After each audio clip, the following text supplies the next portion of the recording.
Curta o vídeo e se inscreva no canal. Audioteca ANCAP. Audioteca apresenta Teoria e História, Ludwig von Mises. Quarta parte.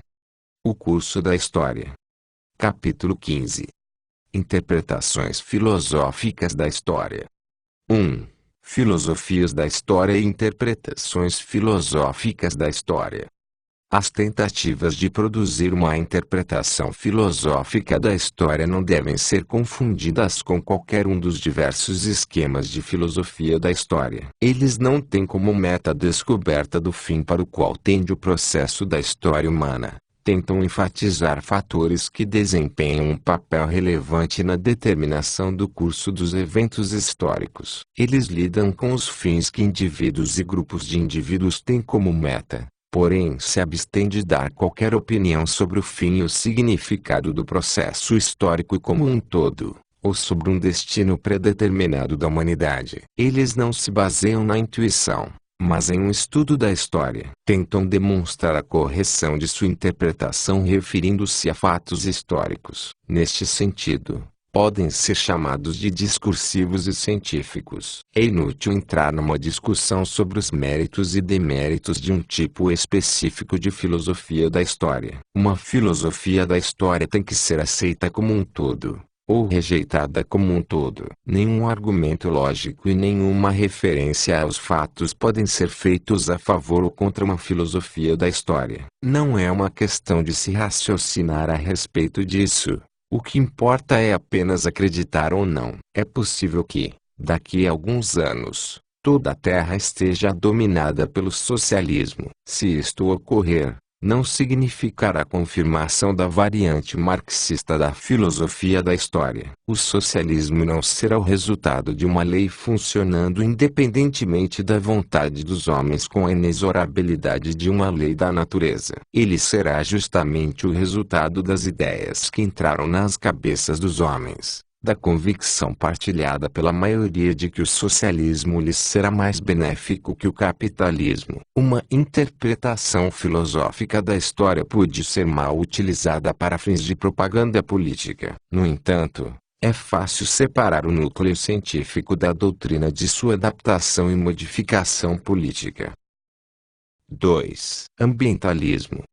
O ambientalismo é a doutrina que explica as mudanças históricas como produtos do ambiente em que vivem as pessoas. Existem duas variantes desta doutrina: a doutrina do ambientalismo físico ou geográfico, e a doutrina do ambientalismo social ou cultural. A primeira doutrina afirma que as características essenciais da civilização de um povo são produzidas por fatores geográficos. As condições físicas, geológicas e climáticas e a flora e a fauna de uma região determinam os pensamentos e ações de seus habitantes. Na formulação mais radical de sua tese, os autores antropogeográficos estão ávidos para identificar as origens de todas as diferenças entre raças, nações e civilizações na ação do ambiente natural do homem. O erro inerente a esta interpretação é que ela enxerga a geografia como um fator ativo e a ação humana como um fator passivo.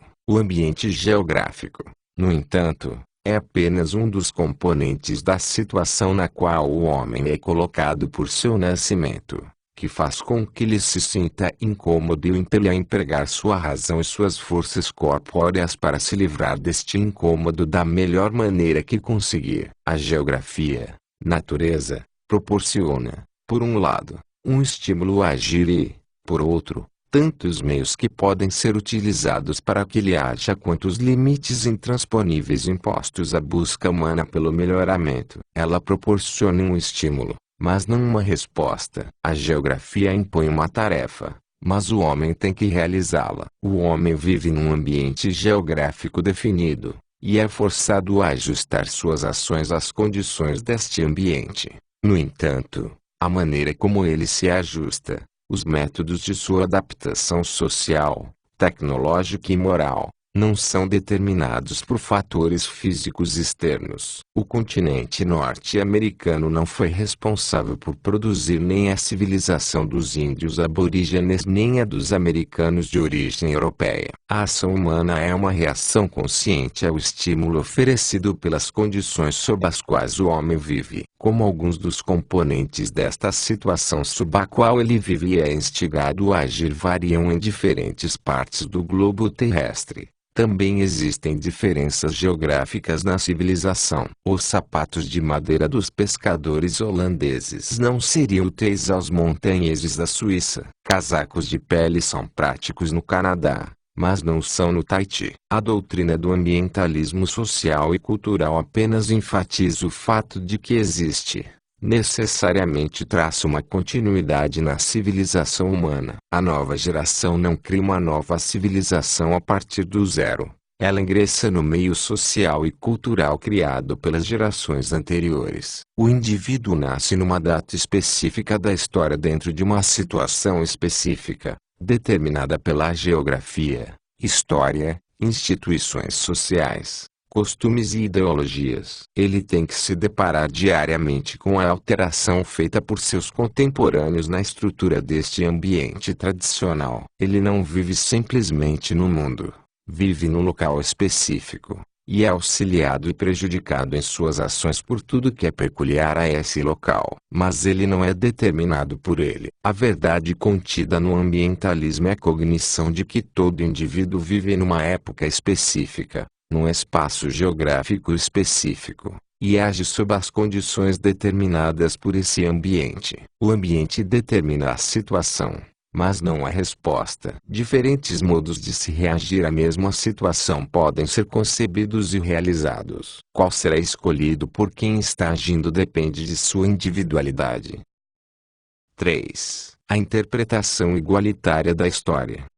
A maioria dos biólogos defende que existe apenas uma espécie de homem. O fato de que todas as pessoas podem cruzar entre si e produzir descendentes férteis é tido como prova da unidade zoológica da humanidade. No entanto, dentro da espécie Homo sapiens existem inúmeras variações, que tornam imperativa a distinção entre subespécies ou raças. Existem diferenças corporais consideráveis entre os membros das diversas raças. Existem também diferenças notáveis, embora menos significativas, entre membros da mesma raça, sub-raça, tribo ou família, e até entre irmãos e irmãs, e mesmo entre gêmeos não idênticos. Cada indivíduo, ao nascer, já é diferente de outros espécimes no que diz respeito ao seu corpo. Caracteriza-se por traços individuais próprios. Não importa, no entanto, quão grandes possam ser essas diferenças, elas não afetam a estrutura lógica da mente humana. Não existe a menor evidência que corrobore a tese, desenvolvida por diversas escolas de pensamento, que a lógica e a maneira de pensar das diferentes raças sejam categoricamente diferentes. O tratamento científico das diferenças congênitas entre indivíduos e de sua herança biológica e fisiológica foi terrivelmente confundida e distorcida por preconceitos políticos. A psicologia behaviorista sustenta que todas as diferenças nas características mentais entre os homens são causadas por fatores ambientais. Ela nega qualquer influência da estrutura corpórea sobre as atividades mentais.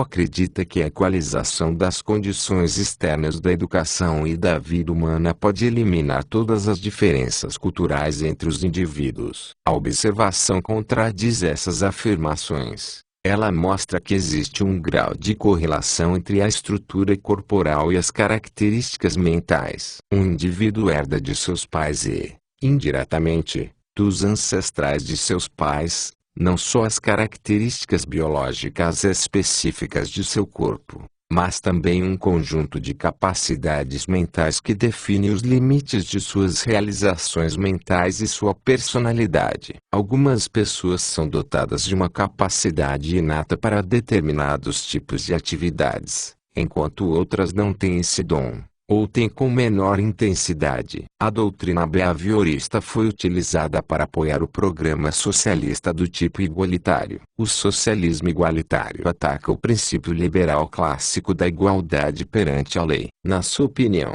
as desigualdades de renda e de riqueza que existem na economia de mercado estão na sua origem, e a sua importância social não é diferente daquela que existe numa sociedade estratificada. São resultado de usurpações, expropriações e da consequente exploração das massas produzida pela violência arbitrária. Os beneficiários dessa violência formam uma classe dominante cujo instrumento, o Estado, mantém os explorados subjugados à força. O que distingue o capitalista do homem comum é o fato de que ele se juntou à gangue dos exploradores inescrupulosos. A única qualidade que um empresário deve ter é a vilania. Sua ocupação, segundo Lenin, é a contabilidade e o controle da produção e da distribuição.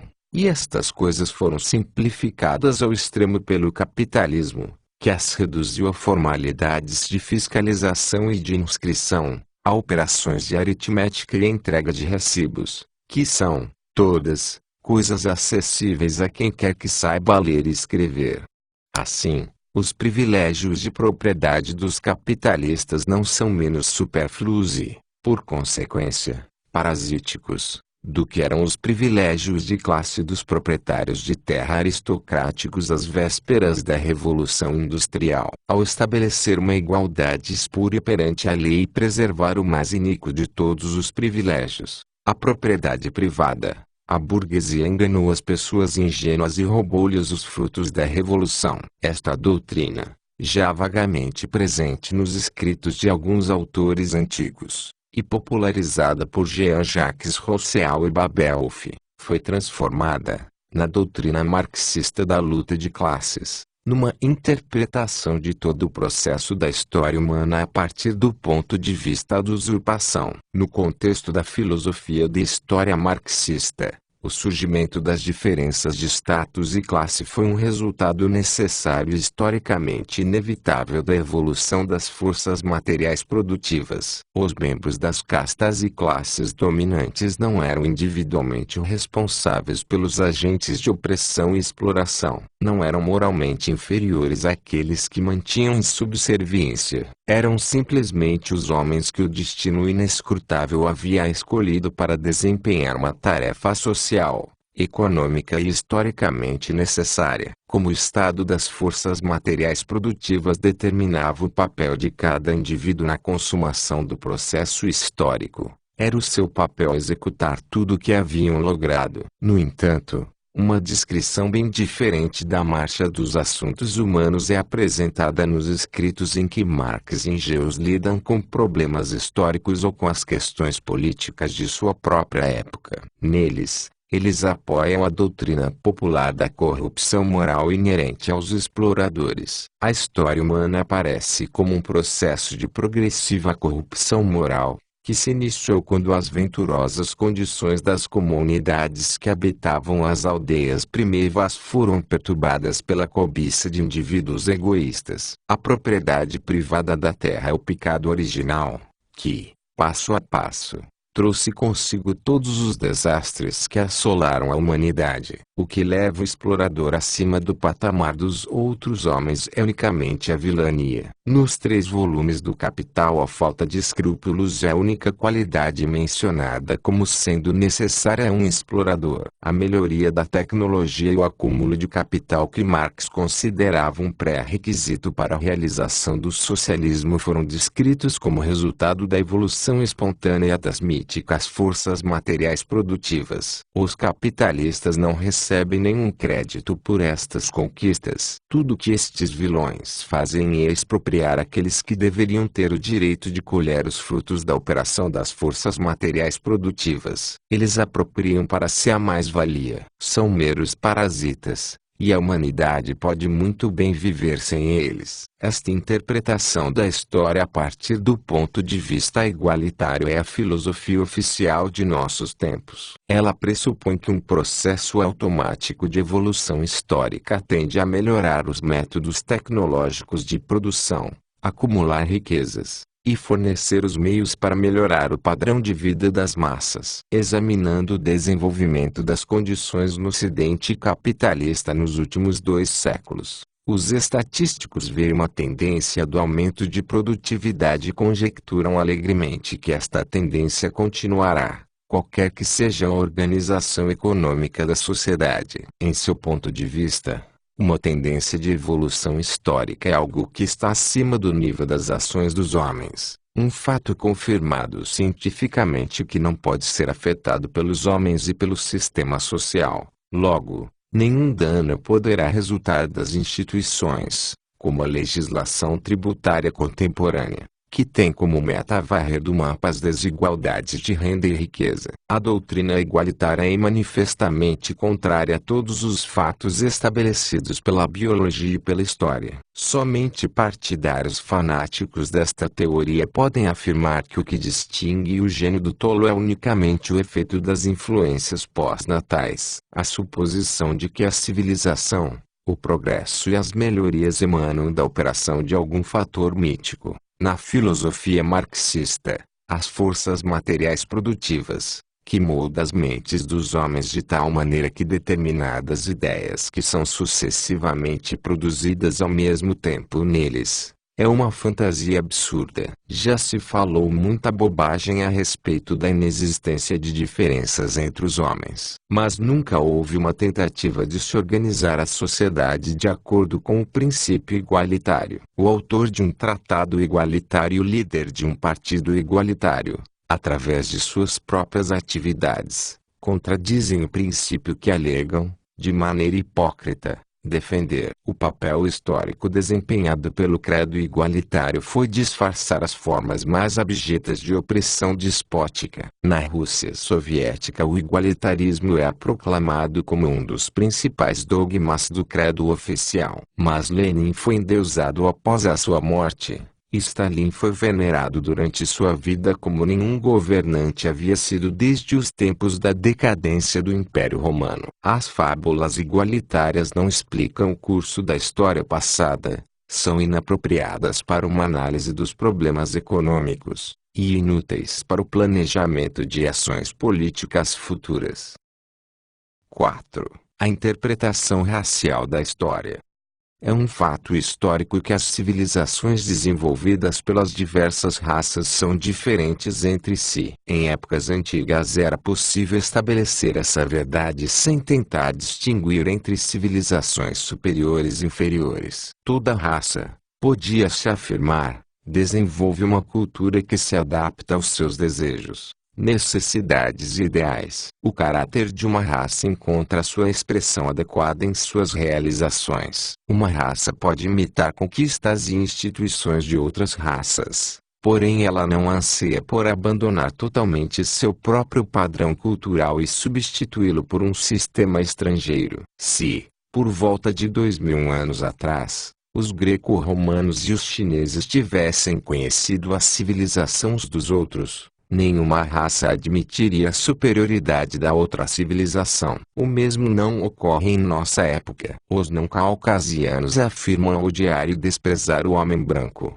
podem planejar a sua destruição e obtêm prazer ao louvar extravagantemente suas próprias civilizações. No entanto, eles anseiam pelas conquistas tangíveis do Ocidente, por sua ciência, tecnologia, terapêutica, seus métodos governamentais e de administração industrial. Muitos de seus porta-vozes declaram que querem apenas imitar a cultura material do Ocidente, e fazê-lo de tal modo que ela não entre em conflito com suas ideologias nativas ou ponha em risco suas crenças e observâncias religiosas. Eles não conseguem enxergar que a adoção daquilo que chamam depreciativamente de meras conquistas materiais do Ocidente é incompatível com a preservação de seus tabus e ritos tradicionais, bem como os costumes de seu estilo de vida. Eles cedem à ilusão de que as pessoas podem tomar emprestada a tecnologia do Ocidente e atingir um padrão de vida material superior sem que antes tenham que, através de uma Kulturkampf, despir-se da visão de mundo e dos costumes legados por seus ancestrais. Seu erro é corroborado pela doutrina socialista, que também deixa de reconhecer que as conquistas tecnológicas do Ocidente foram produzidas pelas filosofias do racionalismo, individualismo e utilitarismo, e estão fadadas a desaparecer se os princípios coletivistas e totalitaristas substituírem o capitalismo pelo socialismo. O que quer que as pessoas possam dizer sobre a civilização ocidental, o fato é que todos os povos têm inveja de suas conquistas, querem reproduzi-los, e, por consequência, admitir de maneira implícita sua superioridade. Foi esta situação que gerou a doutrina moderna das diferenças raciais e sua consequência política, o racismo. A doutrina das diferenças raciais sustenta que algumas raças foram mais bem-sucedidas que outras na busca daquelas metas que são comuns a todos os homens. Todos os homens querem resistir à operação dos fatores que são prejudiciais à preservação de suas vidas,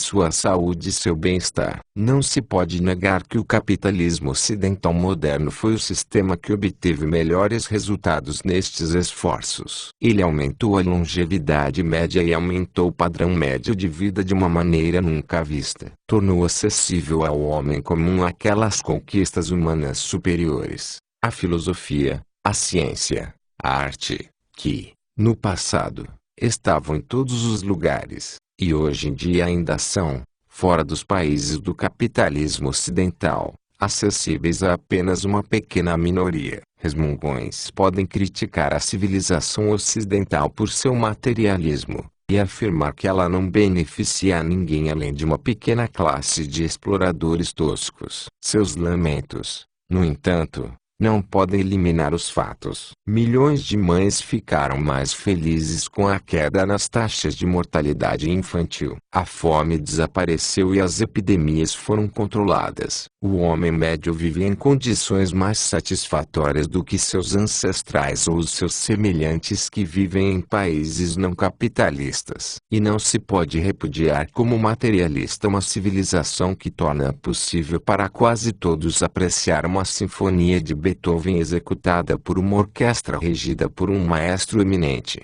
A tese de que algumas raças tiveram mais sucesso que outras em seus esforços para desenvolver uma civilização, enquanto a afirmação sobre a experiência histórica, é inatacável. Para se resumir o que aconteceu no passado, é bem correto afirmar que a civilização moderna é uma conquista do homem branco. No entanto, a constatação deste fato não justifica nem a presunção racial do homem branco nem as doutrinas políticas do racismo. Muitas pessoas se orgulham do fato de que seus ancestrais ou parentes realizaram grandes feitos. Saber que pertencem a uma família, clã, nação ou raça que se destacou no passado dá a muitos homens uma satisfação especial. Esta vaidade inócua, no entanto, se transforma facilmente em desprezo por aqueles que não pertencem ao mesmo grupo distinto, e em tentativas de humilhá-los e insultá-los. Os diplomatas, soldados, burocratas, comerciantes e empresários das nações ocidentais que, em seus contatos com outras raças exibiram uma insolência arrogante não têm qualquer direito de reivindicar para si os feitos da civilização ocidental. Não foram eles quem fizeram essa cultura, que estão colocando em risco através do seu comportamento. Sua insolência, que encontrou sua expressão máxima em placas como entrada proibida para cães e nativos, envenenou as relações entre as raças por muitas gerações. Mas não é necessário que lidemos com estes tristes fatos numa análise das doutrinas raciais. A experiência histórica justifica a afirmação de que, no passado, os esforços de algumas subdivisões da raça caucasiana para desenvolver uma civilização ofuscaram os mesmos esforços dos membros de outras raças. Ela não justifica, no entanto, qualquer afirmação sobre o futuro. Não nos permite pressupor que esta superioridade da raça branca continuará a existir no futuro. Nada pode ser previsto a partir da experiência histórica com um grau de probabilidade que possa ser comparado com a probabilidade das previsões estabelecidas em experimentos de laboratório. Em 1760, um historiador teria razão ao afirmar que a civilização ocidental era, acima de tudo, uma conquista dos latinos e dos britânicos, e que os alemães haviam contribuído pouco para ela. Era possível, na época, afirmar que a ciência, a arte, a literatura, a filosofia e a tecnologia germânica eram insignificantes quando comparados aos feitos dos membros de outras nações. Podia-se afirmar com justiça que os alemães que haviam se destacado nestes campos, entre eles, principalmente, os astrônomos Copérnico e Kepler, e o filósofo Leibniz, só foram bem-sucedidos porque haviam conseguido absorver integralmente a contribuição dos não-germânicos, que intelectualmente eles não pertenciam à Alemanha, que por muito tempo eles não tiveram seguidores alemães, e que aqueles que primeiro deram valor às suas doutrinas foram, predominantemente, não-germânicos. Mas, se alguém tivesse deduzido a partir desses fatos que os alemães são inferiores, culturalmente, e estariam no futuro numa posição inferior aos franceses e britânicos, sua conclusão acabaria por ser desmentida pelo curso da história futura. Uma previsão sobre o comportamento futuro daquelas raças que hoje em dia são consideradas atrasadas, culturalmente, só pode ser feita através da ciência biológica. Se a biologia descobrisse alguma característica anatômica nos membros das raças não caucasianas que representasse necessariamente um obstáculo às suas faculdades mentais,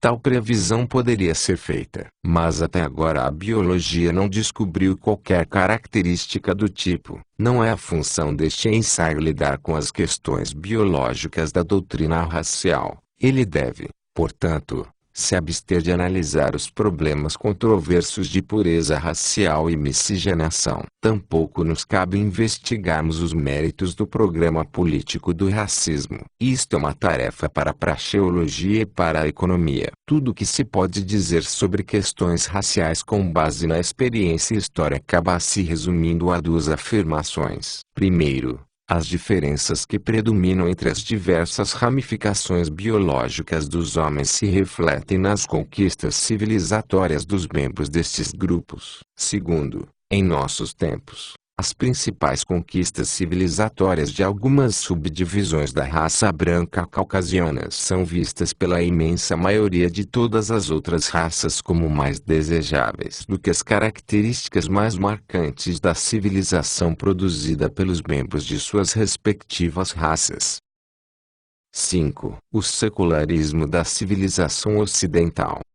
Uma interpretação quase universalmente aceita da civilização moderna faz uma distinção entre os seus aspectos espirituais e materiais. A distinção é suspeita, na medida em que ela não se origina de uma observação imparcial dos fatos, mas do ressentimento. Toda raça, nação ou grupo linguístico se gaba das conquistas de seus membros em questões espirituais, mesmo que admita seu atraso nas questões materiais. Presume-se que haja pouca ligação entre os dois aspectos da civilização, que o espiritual seja mais sublime, merecedor e digno de louvor do que o mero material, e que a preocupação com melhorias materiais impede que um povo dedique suficiente atenção às questões espirituais. No século XIX, este era o pensamento dos líderes dos povos orientais que ansiavam por reproduzir, em seus próprios países, as conquistas do Ocidente. O estudo da civilização ocidental fez com que eles desprezassem inconscientemente as instituições e ideologias de seus países nativos, e deixou-lhes com um sentimento de inferioridade. Eles restabeleceram seu equilíbrio mental através da doutrina que depreciava a civilização ocidental como sendo meramente materialista. Os romenos ou turcos que desejavam ardentemente ferrovias e fábricas construídas pelo capital ocidental se consolavam com a exaltação da cultura espiritual de suas próprias nações. Os hindus e chineses pisavam, obviamente, em solo mais firme quando se referiam à literatura e à arte de seus ancestrais. Mas parece que não lhes ocorreu que centenas de anos separavam-nos das gerações que haviam se destacado na filosofia e na poesia, e que na época daqueles célebres ancestrais suas nações estavam, se não à frente, seguramente no mesmo patamar, Em termos de civilização material, de qualquer outro de seus contemporâneos, nas últimas décadas a doutrina que deprecia a civilização moderna ocidental como meramente materialista tem recebido o apoio quase universal das nações que produziram esta civilização. Comparar a prosperidade dos Estados Unidos com as condições atuais de seus próprios países traz conforto aos europeus. Para os socialistas americanos, serve como um dos principais argumentos em seus esforços para retratar o capitalismo americano como uma maldição para a humanidade, forçados relutantemente a admitir que o capitalismo derrama sobre as pessoas uma cornucópia de abundância e que a previsão marxista do empobrecimento progressivo das massas foi desmentida de maneira espetacular pelos fatos. Eles tentam salvar sua depreciação do capitalismo descrevendo a civilização contemporânea como meramente materialista e falsa. Ataques amargos contra a civilização moderna têm sido feitos por autores que acreditam estar defendendo a causa da religião. Eles repreendem os nossos tempos por seu secularismo. Lamentam o fim de um modo de vida no qual eles querem que acreditemos. As pessoas não estavam preocupadas com a busca por ambições terrenas mas, antes de tudo, com a observância rígida de suas obrigações religiosas. Eles atribuem todos os males à propagação do ceticismo e do agnosticismo, e advogam apaixonadamente um retorno à ortodoxia daqueles tempos passados. É difícil encontrar uma doutrina que distorça mais radicalmente a história do que este antissecularismo. Sempre existiram homens devotos, de coração puro, dedicados a uma vida pia. Mas a religiosidade destes crentes sinceros nada tem em comum com o sistema estabelecido de devoção. É um mito que as instituições políticas e sociais das eras que antecederam a filosofia individualista e o capitalismo modernos eram imbuídas de um espírito cristão genuíno. Os ensinamentos dos evangelhos não determinavam a atitude oficial dos governos em relação à religião. O que se deu foi o contrário. As preocupações mundanas dos governantes seculares, reis absolutistas e oligarquias aristocráticas, mas ocasionalmente também camponeses revoltosos e turbas urbanas, é que transformaram a religião num instrumento de ambições políticas profanas. Nada poderia ser menos compatível com a verdadeira religião que a perseguição impiedosa de dissidentes e os horrores das cruzadas e guerras religiosas. Historiador algum já negou que havia muito pouco do Espírito de Cristo nas igrejas do século X, criticadas pelos teólogos da Reforma, e nas do século XVIII, que os filósofos do iluminismo atacaram. A ideologia do individualismo e do utilitarismo, que deu início ao capitalismo moderno, também trouxe liberdade aos anseios religiosos do homem. Ela destruiu a pretensão daqueles que ocupam o poder de impor seu próprio credo sobre aqueles que são governados por eles. A religião não é mais uma observância cega a princípios imposta por guardas e carrascos. É aquilo que um homem, guiado por sua consciência, adota espontaneamente como sua própria fé. A civilização ocidental moderna é laica,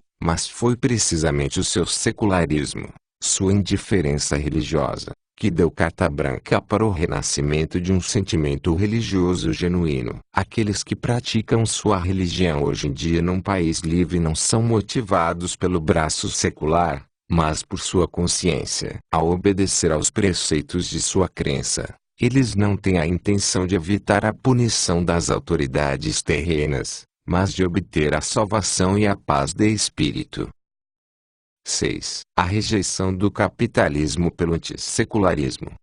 A hostilidade demonstrada pelos defensores do antissecularismo aos modos de vida modernos se manifesta na condenação do capitalismo como um sistema injusto. Na opinião dos socialistas, bem como na dos intervencionistas, a economia de mercado impede a utilização plena das conquistas tecnológicas e, assim, obstrui a evolução da produção e restringe a quantidade de bens produzidos e disponíveis para o consumo. Antigamente, Estes críticos do capitalismo não negavam que uma distribuição igualitária do produto social entre todos dificilmente produziria uma melhoria perceptível nas condições materiais da imensa maioria das pessoas. Em seus planos, a distribuição igualitária desempenhava um papel secundário. A prosperidade e a abundância para todos que eles prometiam deveria, em seu ponto de vista, ser esperada a partir da libertação das forças produtivas dos grilhões que supostamente lhes haviam sido impostos pelo egoísmo dos capitalistas. O propósito das reformas que eles sugeriam era substituir o capitalismo por um sistema mais eficiente de produção e,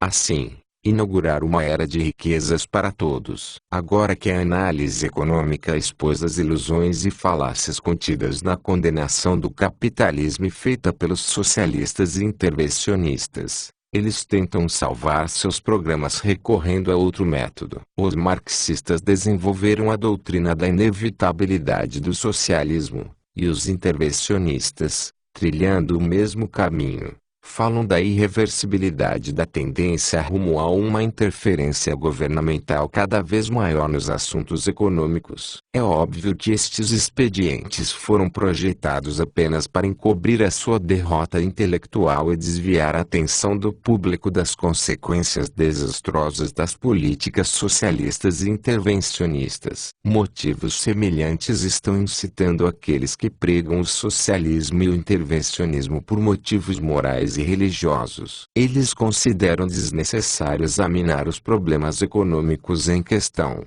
e tentam desviar o foco da discussão dos prós e contras da economia de mercado do campo da análise econômica para o que eles chamaram de uma esfera superior. Rejeitam o capitalismo por alegar que ele é um sistema injusto e pregam o socialismo ou o intervencionismo porque eles estariam de acordo com seus princípios morais ou religiosos. É perverso, segundo eles, examinar os assuntos humanos a partir do ponto de vista da produtividade, lucros e uma preocupação materialista com a riqueza e uma oferta abundante de bens materiais. O homem deveria buscar a justiça, não a riqueza. Esta forma de argumentação seria consistente se ela fosse abertamente a favor de atribuir um valor moral inerente à pobreza e condenasse integralmente qualquer esforço de se elevar o padrão de vida acima do nível da mera subsistência. A ciência não tem como fazer objeções a um julgamento de valor como esse,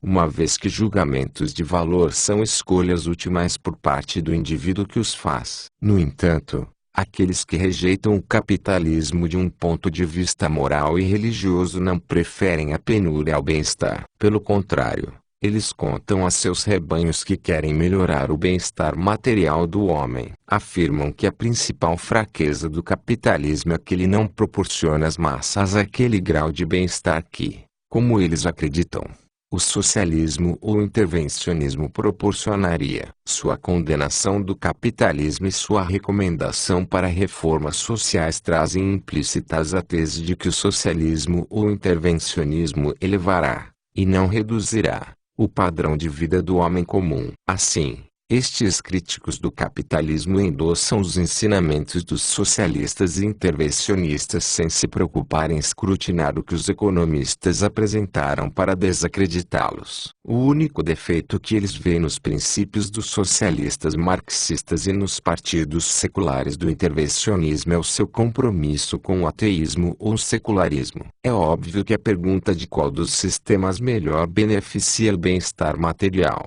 o socialismo, o capitalismo, ou o intervencionismo, só pode ser respondida através de uma análise cuidadosa do funcionamento de cada um destes sistemas. É isto que a economia está fazendo. É inútil lidar com estas questões sem levar integralmente em conta tudo o que a economia tem a dizer sobre elas. É justificável que a ética e a religião digam às pessoas que elas devem utilizar melhor o bem-estar que o capitalismo lhes proporciona, que tentem induzir os fiéis a substituir hábitos questionáveis como festas, bebidas e jogos de azar por melhores maneiras de gastar seu dinheiro, que eles condenem a mentira e a trapaça e louvem os valores morais implícitos na pureza das relações familiares e a caridade para com aqueles que estão passando necessidades. Mas é irresponsável condenar um sistema social e recomendar sua substituição por outros sistemas sem ter investigado plenamente as consequências econômicas de cada um. Não há nada em qualquer doutrina ética ou nos ensinamentos de qualquer um dos credos que tem como base dos 10 mandamentos que possa justificar a condenação de um sistema econômico que multiplicou a população e proporcionou às massas que vivem nos países capitalistas o maior padrão de vida já alcançado na história. Do ponto de vista religioso,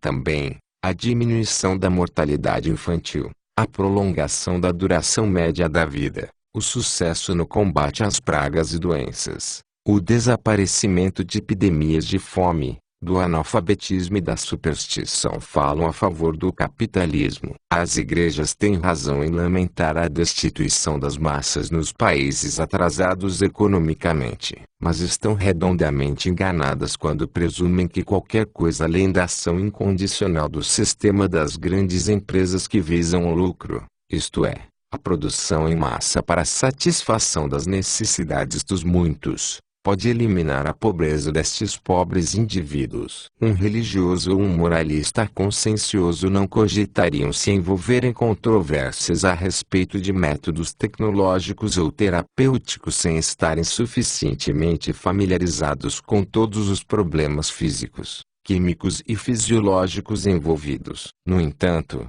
muitos deles acreditam que a ignorância da economia não seja um empecilho para a abordagem de questões econômicas. Eles até mesmo se orgulham de sua ignorância. Sustentam que os problemas da organização econômica da sociedade devem ser considerados unicamente do ponto de vista de uma ideia preconcebida de justiça, e sem levar em conta o que eles chamaram de uma preocupação materialista esfarrapada com uma vida confortável. Recomendam algumas políticas, rejeitam outras, e não se preocupam com os efeitos que possam resultar a partir da adoção de suas sugestões. Esta falta de preocupação com os efeitos das políticas, tanto as que são rejeitadas quanto as que são recomendadas, é absurdo. Pois os moralistas e os proponentes cristãos do anticapitalismo não se preocupam com a organização econômica da sociedade por puro capricho. Eles estão atrás de reformas das condições existentes porque querem produzir efeitos específicos. O que eles chamam de injustiça do capitalismo é o suposto fato de que ele causa destituição e pobreza generalizada. Advogam reformas que,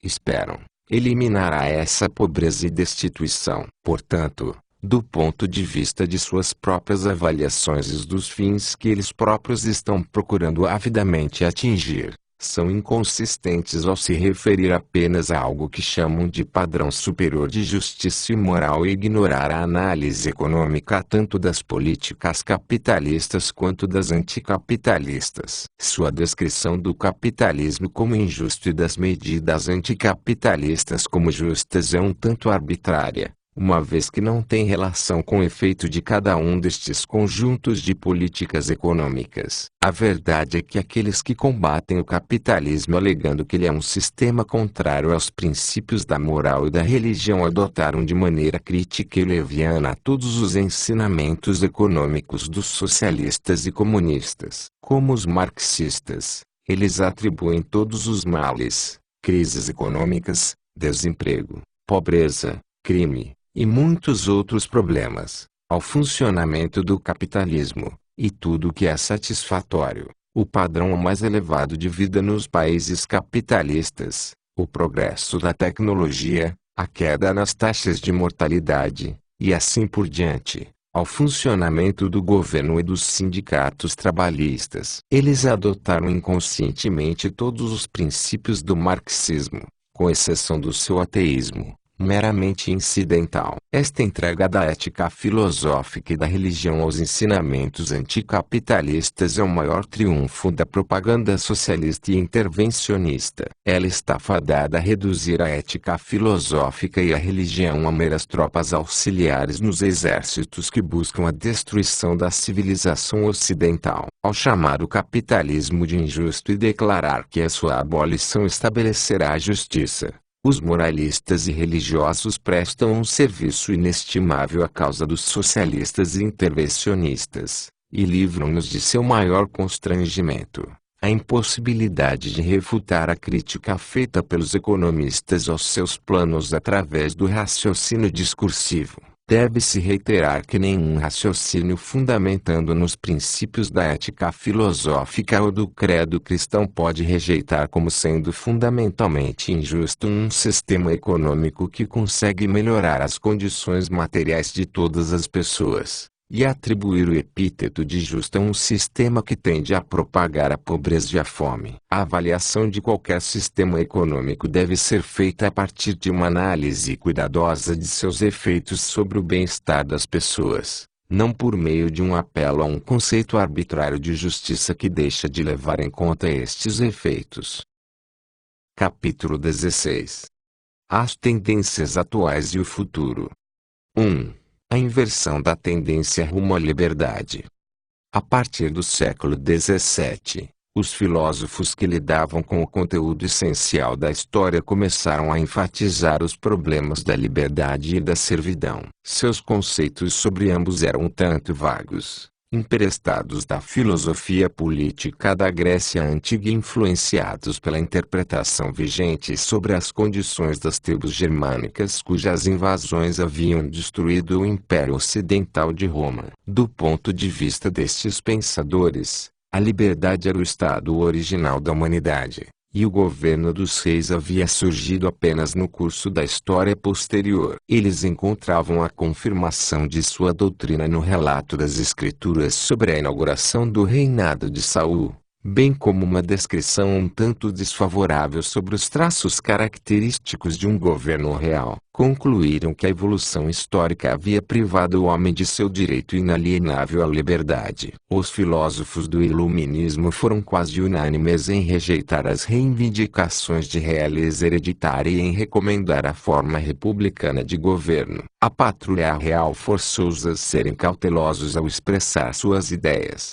mas o público conseguia ler nas entrelinhas. Às vésperas das revoluções americana e francesa, a monarquia havia perdido sua antiga influência sobre a mente das pessoas. O enorme prestígio tido pela Inglaterra, nação mais rica e poderosa do mundo na época, sugeria o compromisso entre os dois princípios incompatíveis de governo, que haviam funcionado de maneira satisfatória no Reino Unido. Mas as antigas dinastias nativas da Europa continental não estavam preparadas para aceitar tacitamente a sua redução a uma posição meramente cerimonial, como a dinastia estrangeira da Grã-Bretanha havia finalmente aceitado, embora somente após alguma resistência. Eles perderam suas coroas porque desdenharam do papel daquele que o conde de Chambord já havia chamado de legítimo rei da Revolução. No auge do liberalismo, a opinião predominante era de que a tendência rumo ao governo do povo era inexorável. Até mesmo os conservadores,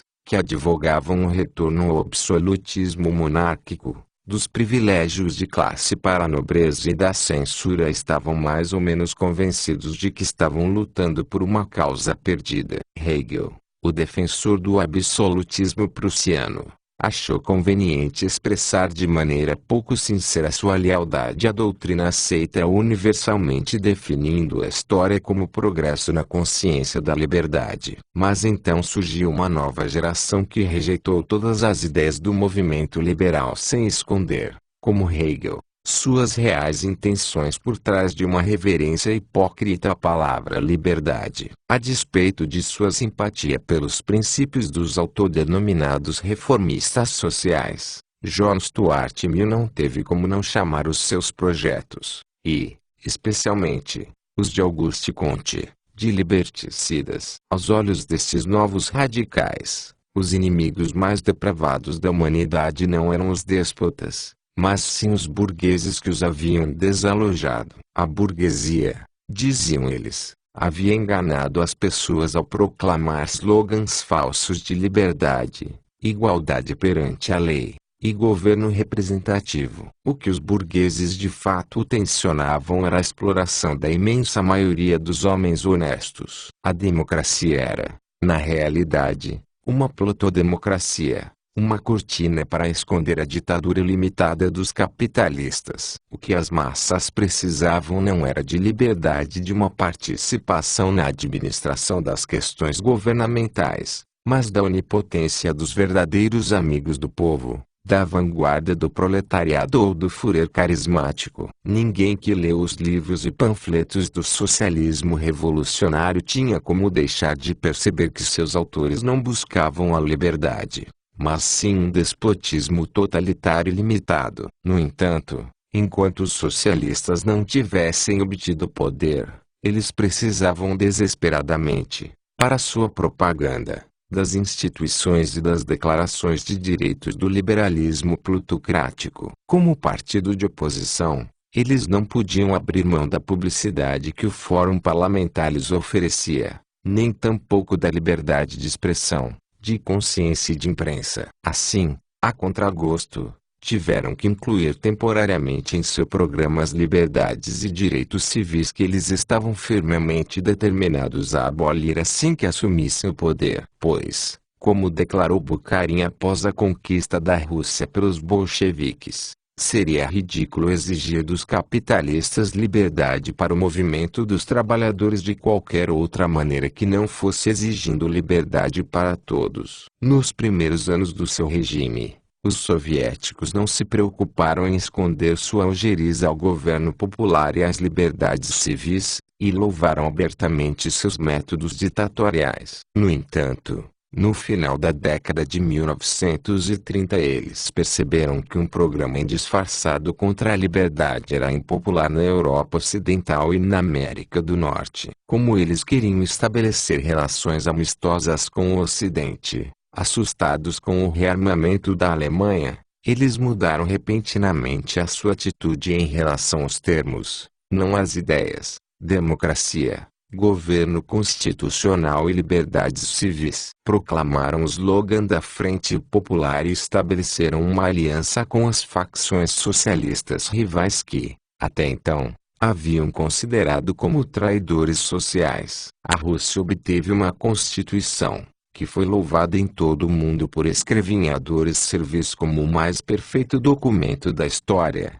a despeito de ser baseada no princípio do Partido Único, a negação de todas as liberdades cívicas. A partir daquele momento mais bárbaro e despótico dos governos começou a reivindicar para si o título de democracia popular. A história dos séculos XIX e XX desacreditou as esperanças e prognósticos dos filósofos do iluminismo. Os povos não seguiram trilhando o caminho rumo à liberdade, governo constitucional, direitos civis, livre comércio, paz e boa vontade entre as nações. Em vez disso, a tendência é o totalitarismo, o socialismo. E, mais uma vez, existem pessoas que afirmam que essa tendência é a fase derradeira da história, e que ela jamais dará lugar para qualquer outra tendência. 2. A ascensão da ideologia da igualdade de riqueza e renda.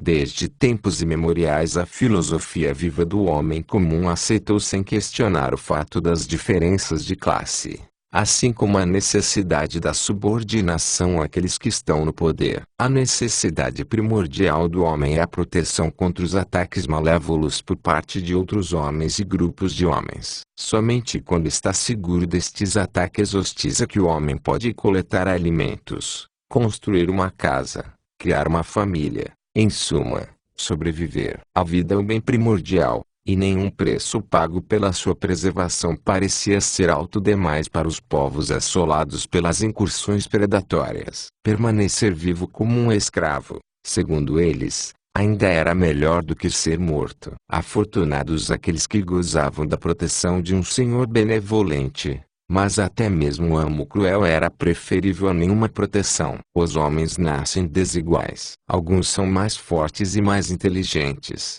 Outros são mais fracos e ineptos. Estes últimos não tinham outra escolha além de se submeter aos primeiros e associar seu próprio destino ao de um suzerano poderoso. Deus assim havia ordenado, declararam os sacerdotes. Esta foi a ideologia que incitou a organização social que Ferguson, Saint-Simon e Herbert Spencer chamaram de militarística, e que os autores americanos dos dias de hoje chamaram de feudal. Seu prestígio começou a entrar em declínio quando os guerreiros que combatiam as batalhas do líder militar perceberam que a manutenção do poder de seu chefe dependia de sua própria bravura, e, ao ganhar autoconfiança após esta constatação, passou a pedir por uma parcela na conduta das questões de Estado. Os conflitos resultantes desta exigência dos aristocratas engendraram ideias que inevitavelmente fizeram com que a doutrina da necessidade social de distinções de casta e classe fosse questionada e, por fim, demolida. Por que, perguntaram os homens do povo, os nobres gozam de privilégios e direitos que nos são negados? Por acaso a florescência da nação não depende de nossa labuta e de nosso esforço? As questões de Estado dizem respeito apenas aos reis e barões, e não à grande maioria de nós. Pagamos os impostos e nossos filhos sangram nos campos de batalha, mas não temos voz nas assembleias nas quais o rei e os representantes da nobreza determinam nosso destino. Nenhum argumento convincente pode ser contraposto a estas pretensões do Tiers Etat. Era anacronístico preservar privilégios de classe que haviam sido originados num tipo de organização militar abandonado há muito tempo. A discriminação praticada contra os plebeus pelas cortes principescas e pela boa sociedade não passava de um aborrecimento. Mas o tratamento desdenhoso, nos exércitos e no serviço diplomático e civil, daqueles que não tinham linhagem nobre, provocava desastres. Liderados por tolos aristocráticos, os exércitos reais franceses foram derrotados. No entanto, ainda existiam muitos plebeus na França que, posteriormente, provaram seu valor nos exércitos da Revolução e do Império. As conquistas diplomáticas, militares e navais da Inglaterra deveram-se em parte, evidentemente, ao fato de que aquele país havia aberto, virtualmente, todas as carreiras a todos os cidadãos. A demolição da Bastilha e a abolição dos privilégios da nobreza francesa foram aclamados no mundo inteiro pela elite. Na Alemanha, por Kant, Goethe, Schiller, entre outros. Na Viena Imperial, Beethoven compôs uma sinfonia para homenagear o comandante dos exércitos da Revolução que havia derrotado as tropas austríacas,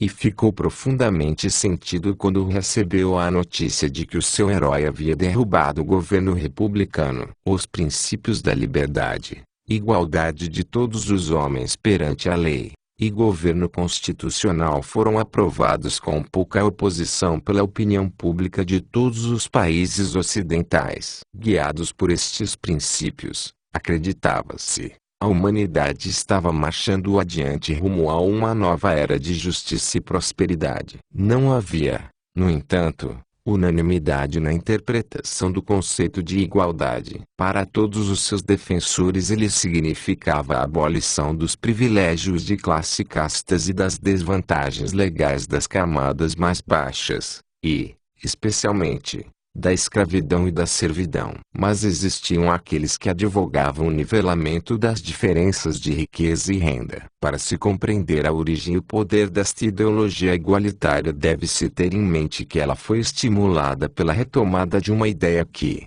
por milhares de anos, em todo o mundo, inspirou movimentos reformistas, bem como os escritos meramente acadêmicos de autores utópicos. A ideia da distribuição igualitária da terra. Todos os males que assolaram a humanidade foram atribuídos ao fato de que algumas pessoas se apropriaram de mais terra do que eles precisavam para sustentar suas famílias. O corolário da abundância do senhor da casa grande era a penúria dos sem terra. Esta iniquidade era vista como a causa do crime, dos assaltos, dos conflitos e dos derramamentos de sangue. Todos estes males desapareceriam numa sociedade que consistisse exclusivamente de fazendeiros que pudessem produzir em suas próprias propriedades aquilo que eles precisariam para sustentar suas famílias, nem mais nem menos. Neste estado de riqueza comum não existiriam tentações, e nem indivíduos, nem nações cobiçariam aquilo que pertencesse a outros por direito. Não existiriam nem tiranos nem conquistadores, pois nem a agressão nem a conquista compensariam. Haveria paz eterna. A distribuição igualitária da terra foi o programa que motivou os Graco na Roma antiga. As revoltas camponesas que volta e meia criaram distúrbios em todos os países europeus.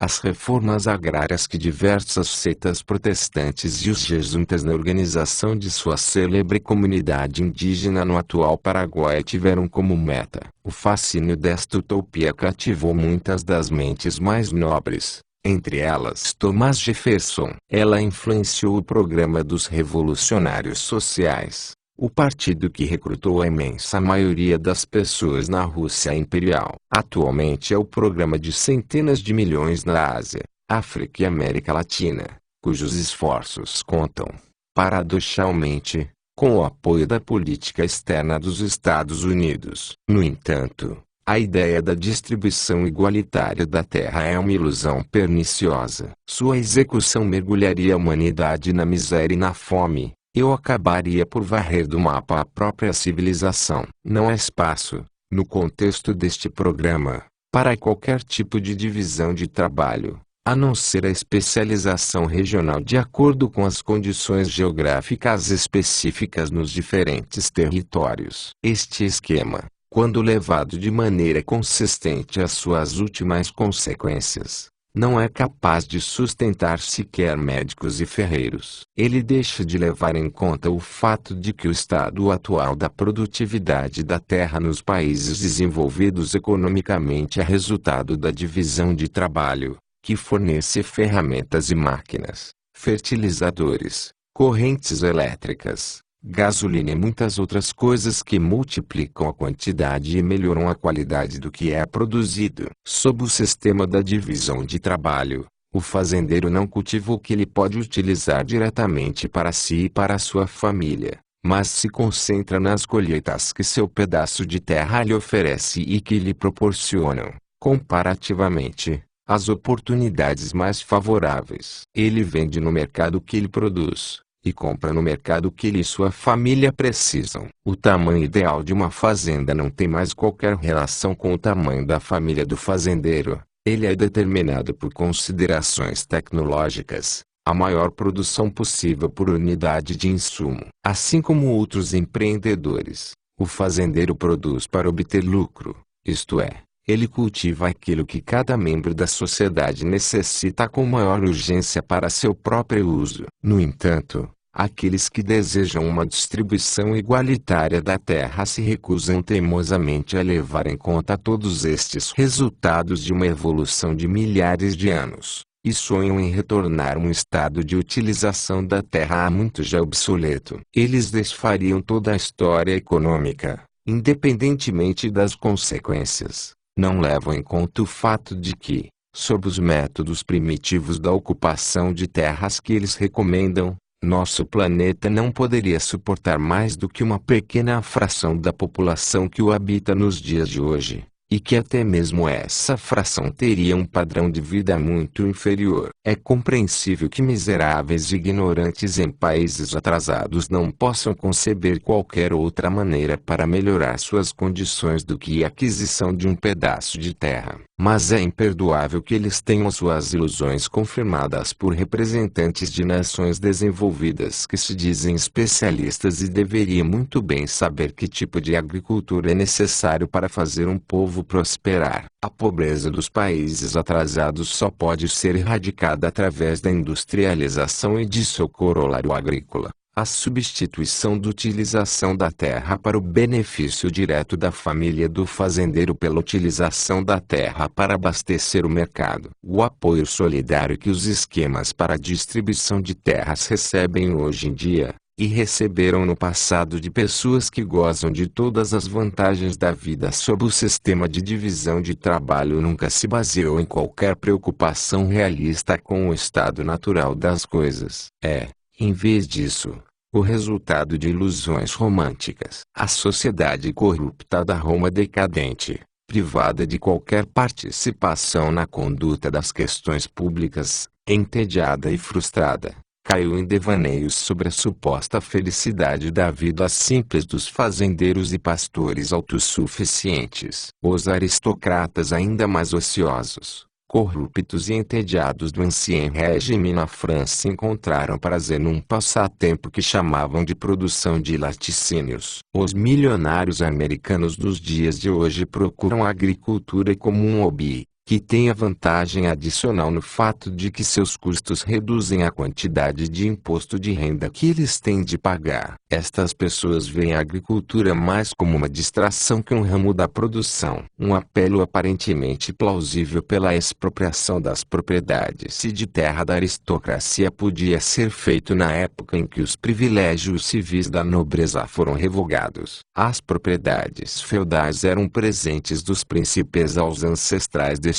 aristocratas como forma de compensar os serviços militares prestados no passado e a serem prestados no futuro. Eles forneciam os meios para sustentar a comitiva armada do rei, e o tamanho de sua propriedade designada a cada um dos vassalos era determinado por seu posto e sua posição nas tropas. Mas, como as condições militares mudaram, e os exércitos deixaram de ser formados por vassalos convocados, o sistema predominante de distribuição de terra se tornou anacronístico. Não parecia mais haver motivo para deixar que os nobres continuassem a receber uma renda que lhes havia sido concedida como compensação por serviços que eles não mais prestavam. Tornou-se justificável retomar os feudos. Estes argumentos não podem ser refutados do ponto de vista da doutrina qual os próprios aristocratas recorriam em defesa dos seus privilégios de classe. Eles insistiam em seus direitos tradicionais,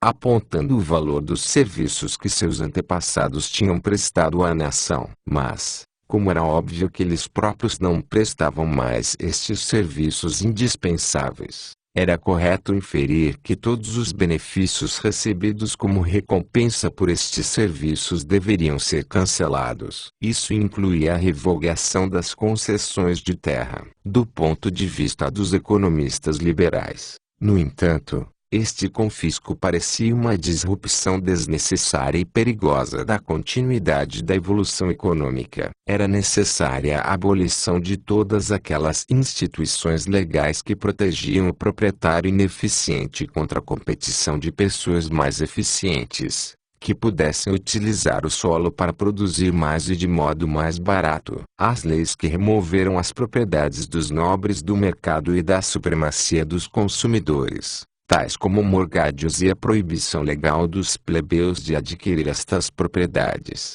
é que deveriam ter sido revogadas. Aí então a supremacia do mercado teria passado o controle da terra para as mãos daqueles que sabem como fornecer aos consumidores, da maneira mais eficiente, aquilo que eles desejam com maior urgência. Indiferentes aos sonhos dos utopistas, os economistas viam o solo como um fator de produção. Os interesses corretamente entendidos de todas as pessoas exigiam que o solo, como todos os fatores materiais de produção, fosse controlado pelos empreendedores mais eficientes. Os economistas não tinham uma preferência arbitrária por qualquer tamanho específico de fazenda. O melhor tamanho é o que garante a utilização mais eficiente. Eles não se deixaram enganar pelo mito de que interessava à nação ter o maior número possível de seus cidadãos empregados na agricultura. Pelo contrário, tinham plena consciência de que o mais benéfico,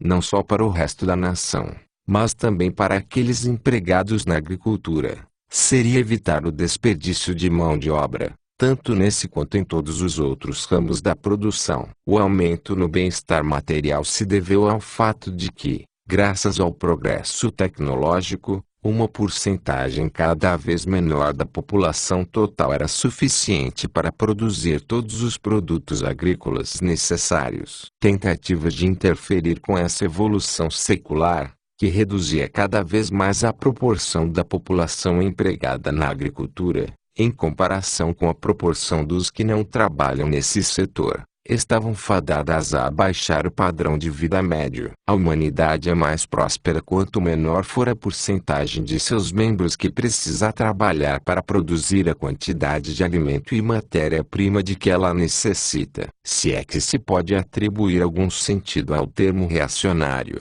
então certamente os esforços para se preservar, através de medidas especiais, aquelas fazendas de pequeno porte que não conseguem se sustentar diante da competição do mercado, devem ser chamados de reacionários. Eles tendem a substituir um grau maior de divisão de trabalho por outro menor, diminuindo o ritmo das melhorias econômicas, ou até mesmo interrompendo-as totalmente. Deixemos os consumidores determinarem que tamanho de fazenda é mais apropriado aos seus interesses. A crítica feita pelos economistas à utopia agrária foi extremamente impopular. Ainda assim, o peso de seus argumentos conseguiu pôr um freio, por algum tempo, no zelo dos reformistas. Somente após o fim da Primeira Guerra Mundial é que o ideal de uma agricultura predominantemente, ou até mesmo exclusivamente, operada por pequenos fazendeiros voltou a atingir novamente a importância que ela tem na política mundial dos dias de hoje. A grande importância histórica e política da ideia da distribuição igualitária de terra pode ser vista no fato de que ela abriu caminho para a aceitação do socialismo e do comunismo. Os socialistas marxistas eram academicamente contrários a ela, e advogavam a nacionalização da agricultura, mas utilizaram o slogan distribuição igualitária da propriedade da terra como uma alavanca para impulsionar as massas nos países economicamente subdesenvolvidos. Para a população rural analfabeta destas nações, a panaceia socialização das empresas não fazia qualquer sentido. Mas todos os seus instintos de inveja e ódio eram despertados quando os políticos lhes prometiam as terras dos kulaks e dos grandes latifundiários. Quando, durante a administração de F. D. Roosevelt, os pró-comunistas no governo dos Estados Unidos e na imprensa americana afirmaram que os esquerdistas chineses não eram comunistas, mas apenas reformadores agrários, eles tinham razão, na medida em que os agentes chineses dos soviéticos haviam adotado a tática engenhosa de Lenin de dar início à Revolução Socialista recorrendo aos slogans mais populares e escondendo as suas intenções reais. Hoje podemos ver como, em todos os países economicamente subdesenvolvidos, o esquema do confisco e redistribuição de terras foi a propaganda mais eficaz para os soviéticos. Este esquema é manifestamente inaplicável aos países da civilização ocidental. A população urbana de uma nação industrializada não pode ser atraída pela perspectiva de tal reforma agrária. Seu efeito sinistro sobre o pensamento das massas nos países capitalistas consiste em tornar palatável o programa de desigualdade de riqueza e renda, tornando assim populares medidas intervencionistas que levam, inevitavelmente, ao socialismo integral. Enfatizar este fato não quer dizer que qualquer regime socialista ou comunista conseguiria de fato obter uma igualdade de renda. Serve apenas para indicar que o que torna o socialismo e o comunismo populares não é só a crença ilusória de que eles trarão riquezas imensas a todos, mas a expectativa não menos ilusória de que ninguém ganhará mais que qualquer outra pessoa. A inveja é, afinal, um dos sentimentos humanos mais profundos. Os progressistas americanos que estão incitando a inveja e o ódio em seus compatriotas, bem como em todos os estrangeiros, e estão clamando com veemência pela igualdade de riqueza e renda, não veem como estas ideias que são interpretadas pelo resto do mundo. As nações estrangeiras enxergam todos os americanos, incluindo os trabalhadores, com a mesma inveja e hostilidade que o típico sindicalista americano enxerga aqueles cujo salário seja maior que o seu. Aos olhos dos estrangeiros, os pagadores de impostos americanos têm sido motivados unicamente pela consciência pesada e pelo medo, quando gastam bilhões para melhorar as condições de outros países. A opinião pública na Ásia, África, A América Latina e diversos países europeus vê este sistema de ajuda externa da mesma forma que os agitadores socialistas veem o dinheiro que os ricos doam para a caridade, uma esmola destinada a subornar os pobres e evitar que eles tomem o que lhes pertence por direito. Estadistas e autores que recomendam que suas nações se alinhem aos Estados Unidos contra a Rússia não são menos populares, entre seus compatriotas, do que aqueles poucos americanos que têm a coragem de defender o capitalismo e rejeitar o socialismo são entre os seus concidadãos. Na peça de E. Weber, de Gerard Hauptmann, uma das obras mais eficazes da literatura anticapitalista alemã, a esposa de um homem de negócios fica estarrecida quando ela descobre que as pessoas se comportam como se ser rico fosse um crime. Hoje em dia, com exceção de uma minoria insignificante, todos aceitam esta condenação da riqueza sem qualquer questionamento. Esta mentalidade significa o fracasso da política externa americana. Os Estados Unidos são condenados e odiados porque são prósperos. O triunfo quase inconteste da ideologia igualitária eliminou inteiramente todos os outros ideais políticos. As massas, movidas pela inveja, não se preocupam nem um pouco com o que os demagogos chamam de preocupação burguesa com a liberdade de consciência, de pensamento, de imprensa, com habeas corpus, julgamento pelo júri, e tudo mais. Anseiam pelo paraíso terreno que os líderes socialistas lhe prometem. Como estes líderes, estão convictos de que a eliminação dos burgueses lhes levará de volta ao jardim do Éden. A ironia é que, hoje em dia, chamam de liberal este programa. 3. A quimera de um estado perfeito da humanidade. Todas as doutrinas que tentaram descobrir alguma tendência específica na sequência de mudanças do curso da história humana discordaram, ao se referir ao passado, com os fatos estabelecidos historicamente. E sempre que tentaram prever o futuro, os eventos posteriores provaram-nos espetacularmente errados. A maioria destas doutrinas caracterizou-se pela referência a um estado de perfeição nos assuntos humanos. Colocaram este estado perfeito ou no começo ou no fim da história, ou tanto em seu fim quanto em seu começo. Consequentemente, a história parecia ser, em sua interpretação, uma deterioração progressiva ou uma melhoria progressiva, um período de deterioração progressiva seguido por um de melhoria progressiva. Em algumas destas doutrinas, a ideia de um estado perfeito estava arraigada em dogmas e crenças religiosas. No entanto, não cabe à ciência secular fazer uma análise dos aspectos teológicos desta questão. É óbvio que, no estado perfeito dos assuntos humanos, não pode existir história. A história é o registro das mudanças. O próprio conceito de perfeição, no entanto, implica a ausência de qualquer mudança, já que um estado perfeito só pode ser transformado num estado menos perfeito, isto é, só pode ser prejudicado por qualquer alteração. Quando alguém situa o estado de perfeição apenas neste suposto início da história, está afirmando que a era da história foi precedida por uma era na qual não havia história, e que, um dia, alguns acontecimentos perturbaram a perfeição desta era original, inaugurando assim a era da história. Ao se presumir que a história tende à realização de um estado perfeito, se está afirmando que a história chegará, um dia, ao seu fim. É da natureza humana a procurar incessantemente substituir condições menos satisfatórias por condições mais satisfatórias. Essa motivação estimula suas energias mentais e o instiga a agir. A vida numa estrutura perfeita reduziria o homem a uma existência meramente vegetativa. A história não se iniciou com uma era de ouro. As condições em que o homem primitivo vivia parecem bastante insatisfatórias para os observadores de épocas posteriores. Ele estava cercado por inúmeros perigos,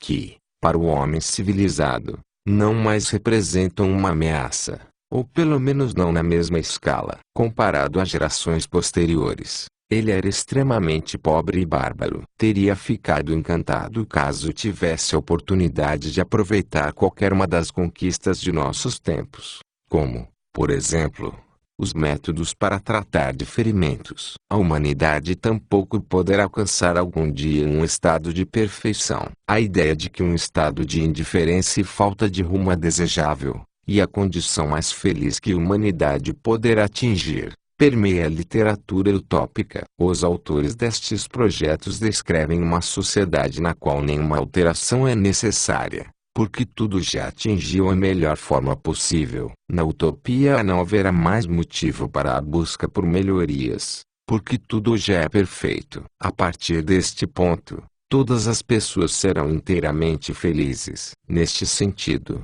Karl Marx também deve ser descrito como utópico. Ele também tinha como meta um estado das coisas na qual a história teria seu curso interrompido. Pois a história é, no esquema de Marx, a história das lutas de classe. Uma vez que as classes e luta de classes fossem abolidas, a história já não mais poderia existir. É verdade que o Manifesto Comunista apenas declara que a história de toda a sociedade que existiu até então, ou, como Engels acrescentou posteriormente, com maior precisão, a história após a dissolução da Era de Ouro do comunismo primitivo, é a história das lutas de classe e, logo, não exclui a interpretação de que após o estabelecimento do milênio socialista algum novo conteúdo histórico possa surgir. Mas os outros escritos de Marx, Engels e seus discípulos não dão qualquer indicação de que um novo tipo de mudança histórica,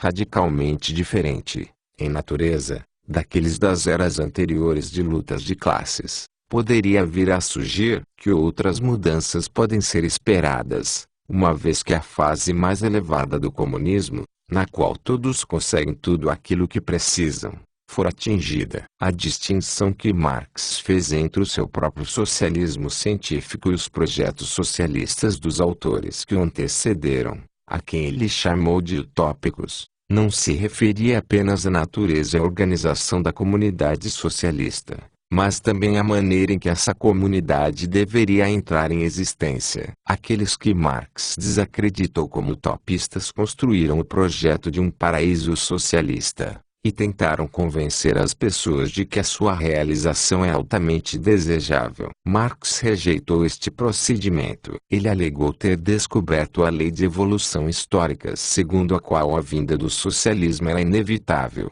Viu os defeitos dos socialistas utópicos, seu caráter utopista, no fato de que esperavam que o socialismo viria a partir da vontade do povo, isto é, de sua ação consciente, enquanto seu próprio socialismo científico afirmava que o socialismo viria, independentemente da vontade dos homens, da evolução das forças materiais produtivas. Nunca ocorreu a estes autores que aqueles que eles tanto queriam beneficiar através da reforma pudessem ter opiniões diferentes acerca do que lhes é desejável e o que não é. Uma nova e sofisticada versão da imagem da sociedade perfeita surgiu recentemente a partir de uma interpretação crassa do procedimento da economia. Para lidar com os efeitos das mudanças na situação do mercado, os esforços para ajustar a produção a estas mudanças, e os fenômenos de lucro e perda, o economista constrói a imagem de um estado de coisas hipotético e inatingível,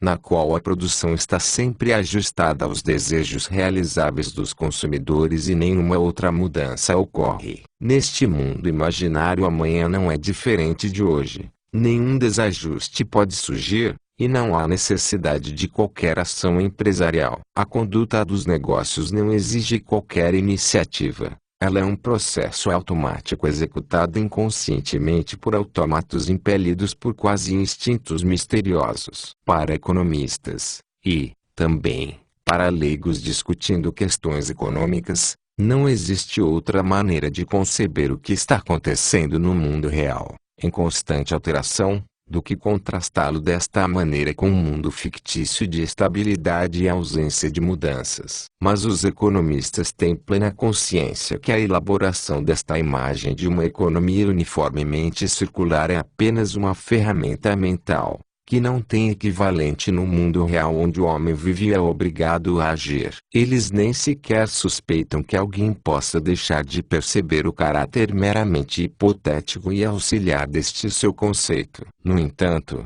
Algumas pessoas interpretam erroneamente o significado e a importância desta ferramenta mental. Numa metáfora emprestada da teoria da mecânica, os economistas matemáticos chamam a economia uniformemente circular de estado estático, as condições que nela predominam de equilíbrio, e qualquer desvio deste equilíbrio de desequilíbrio. Esta forma de expressar sugere que há algo de incorreto no próprio fato de que sempre há desequilíbrio na economia real, e que o estado de equilíbrio nunca ocorre de fato. O estado hipotético meramente imaginado do equilíbrio imperturbado é retratado como o estado mais desejável da realidade. Neste sentido, alguns autores chamam a concorrência, tal como prevalece na economia mutável, de concorrência imperfeita. A verdade é que a concorrência só pode existir numa economia mutável. Sua função é exatamente eliminar o desequilíbrio e gerar uma tendência em direção à obtenção do equilíbrio. Não pode existir concorrência num estado de equilíbrio estático porque neste estado não existe um ponto no qual um concorrente pode interferir de modo a executar algo que satisfaça mais os consumidores do que o que já é feito. A própria definição de equilíbrio implica que não existe qualquer desajuste no sistema econômico,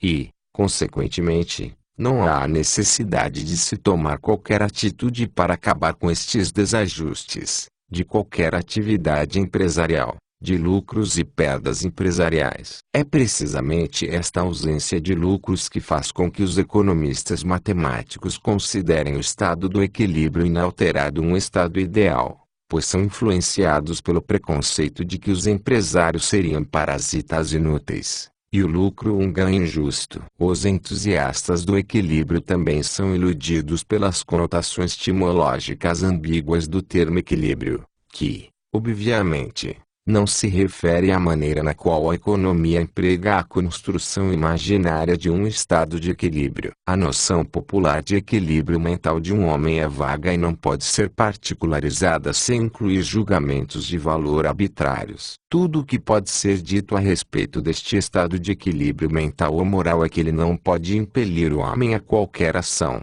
pois uma ação pressupõe a sensação de algum tipo de desconforto, já que sua única meta é a remoção do desconforto. A analogia com o estado de perfeição é óbvia. O indivíduo plenamente satisfeito não tem propósito, não age, não tem incentivo para pensar, passa seus dias gozando tranquilamente a vida. Se essa existência digna de um conto de fadas é algo desejável, é algo a ser determinado. O que é certo é que os homens de carne e osso jamais podem obter este estado de perfeição e equilíbrio. E não é menos certo que, após sofrerem com as agruras das imperfeições da vida real, as pessoas sonharão com esta realização plena de todos os seus desejos. Isto explica as origens deste elogio emocional ao equilíbrio e a condenação ao desequilíbrio. Os economistas, no entanto, não devem confundir esta noção etimológica de equilíbrio com a utilização do construto imaginário de uma economia estática. O único serviço a que este construto imaginário se presta é provocar um grande alívio à busca incessante dos homens que vivem e agem pela maior melhoria possível de suas condições. Para o observador científico imparcial não há nada de questionável em sua descrição do desequilíbrio. É apenas o zelo pró-socialista apaixonado dos pseudo-economistas matemáticos que transforma uma ferramenta puramente analítica da economia lógica numa imagem utópica de um estado das coisas bom e desejável.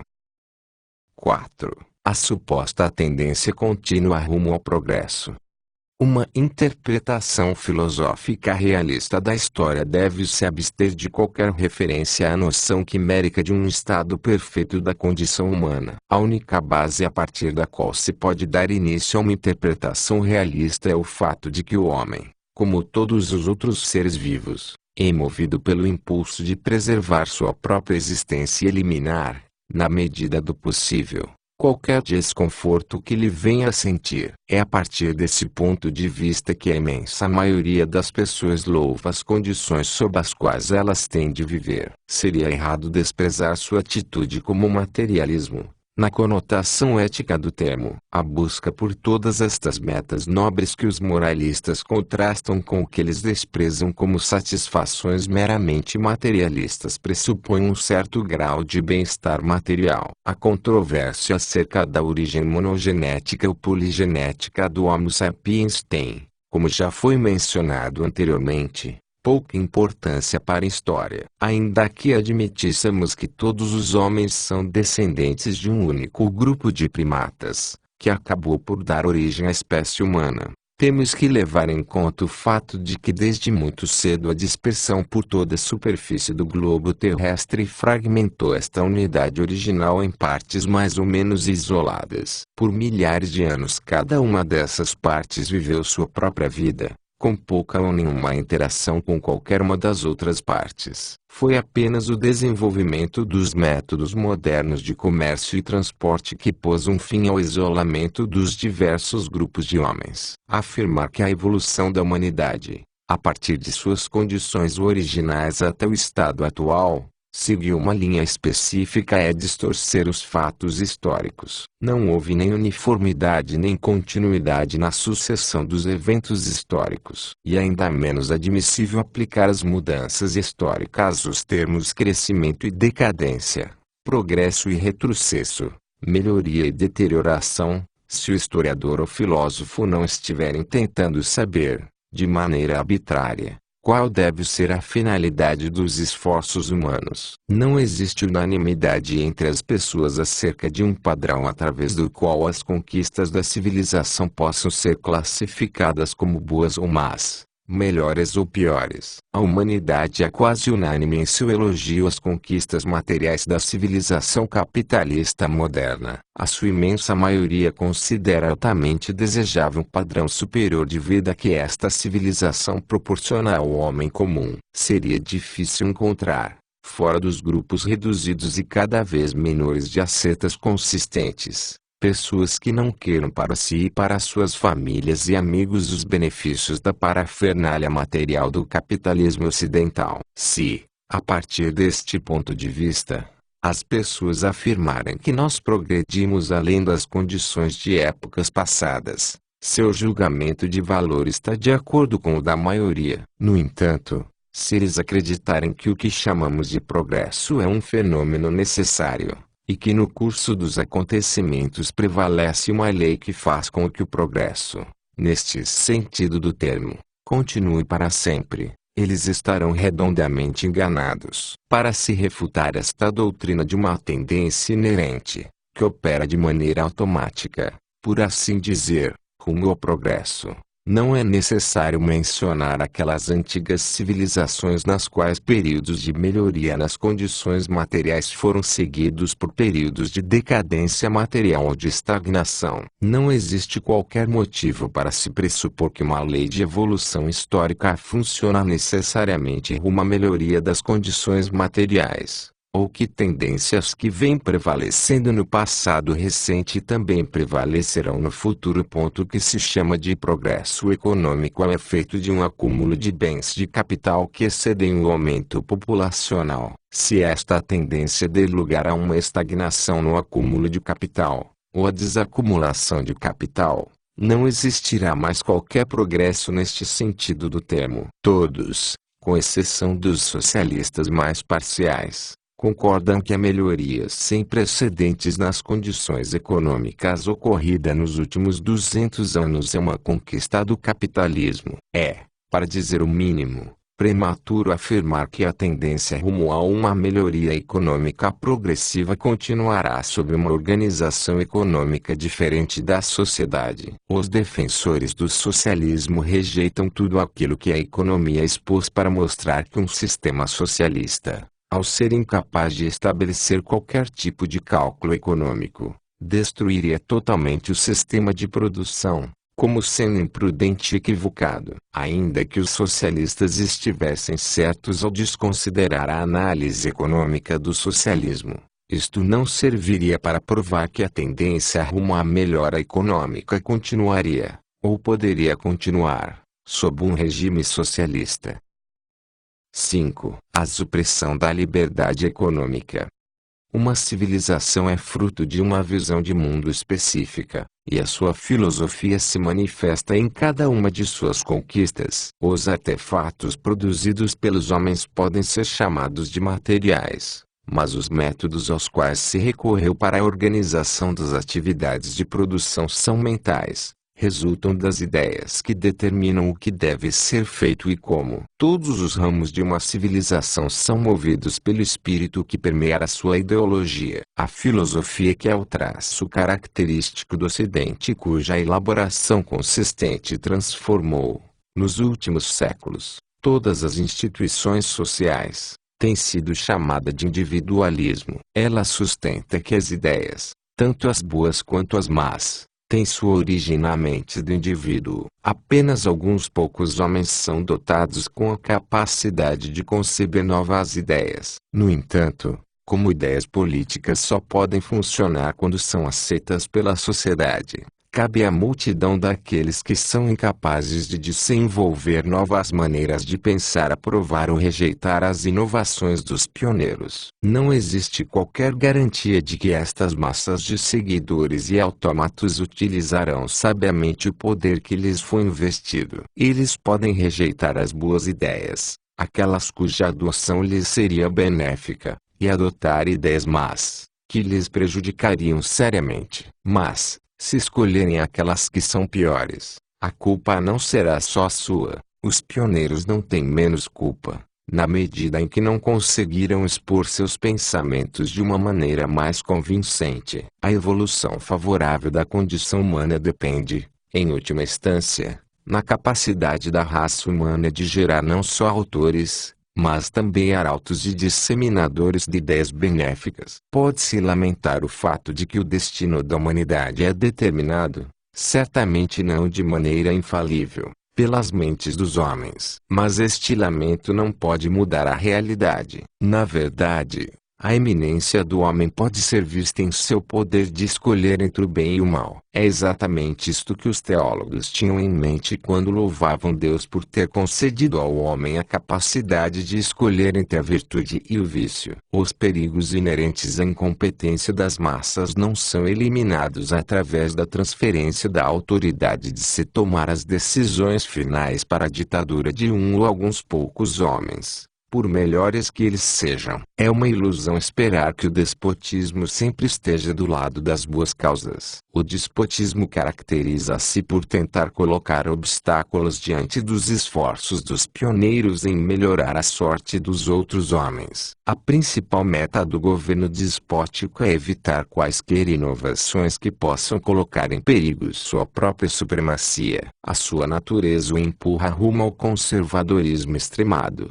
A tendência de manter o que é, não importando o quão desejável uma mudança possa ser para o bem-estar das pessoas. Ele se opõe a novas ideias e a qualquer espontaneidade por parte daqueles que lhes são subordinados. No longo prazo, até mesmo os governos mais despóticos, com toda a sua brutalidade e crueldade, não são páreo para as ideias. A ideologia que conquistou o apoio da maioria prevalecerá, ao fim, e acabará por derrubar o tirano. Aí então a massa de oprimidos se rebelará e derrubará seus senhores. No entanto, isso pode demorar para acontecer, e, neste meio tempo, um dano irreparável pode ser infligido sobre o bem-estar comum. Além disso, uma revolução significa necessariamente uma disrupção violenta da cooperação social, produz ódios e abismos irreconciliáveis entre os cidadãos, e pode gerar amarguras que nem mesmo séculos podem apagar. O principal mérito e valor daquelas que são chamadas de instituições constitucionais, democracia e governo do povo, pode ser visto no fato de que elas tornam possíveis as mudanças nos métodos e nas pessoas que formam o governo. Onde quer que haja um governo representativo,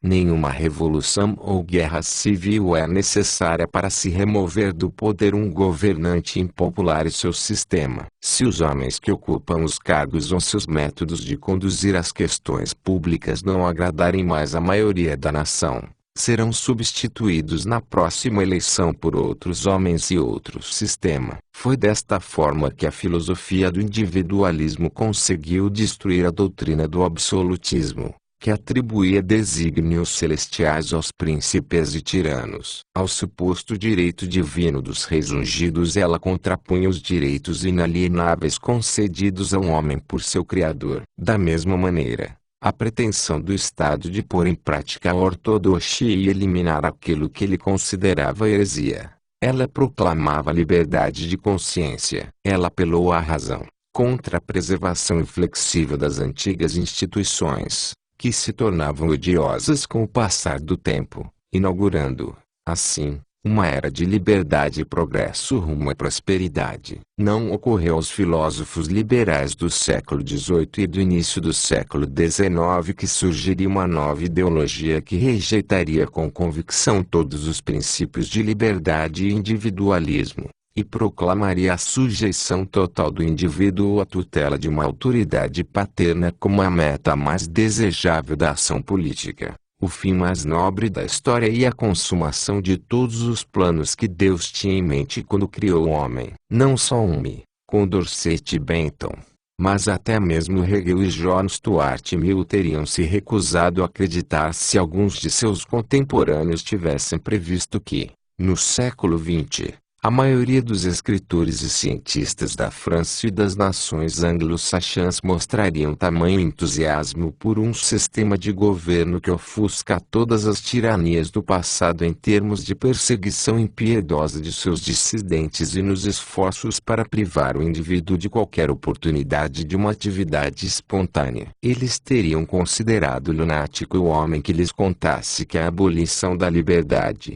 de todos os direitos civis e do governo, com base no consentimento dos governados, seria chamada de liberação. No entanto, tudo isso aconteceu. O historiador pode compreender e dar explicações etimológicas para essa mudança radical e repentina na ideologia. Mas esta interpretação não refuta em absoluto a análise e a crítica feita pelos filósofos e economistas das doutrinas falsas que engendraram estes movimentos. A pedra angular da civilização ocidental é o âmbito de ação espontânea que ela assegura ao indivíduo. Sempre existiram tentativas de se colocar empecilhos diante da iniciativa do indivíduo, porém o poder dos perseguidores e inquisidores nunca foi absoluto. Ele não pôde evitar a ascensão da filosofia grega e de sua ramificação romana, ou do desenvolvimento da ciência e da filosofia modernas. Motivados por seu gênio inato,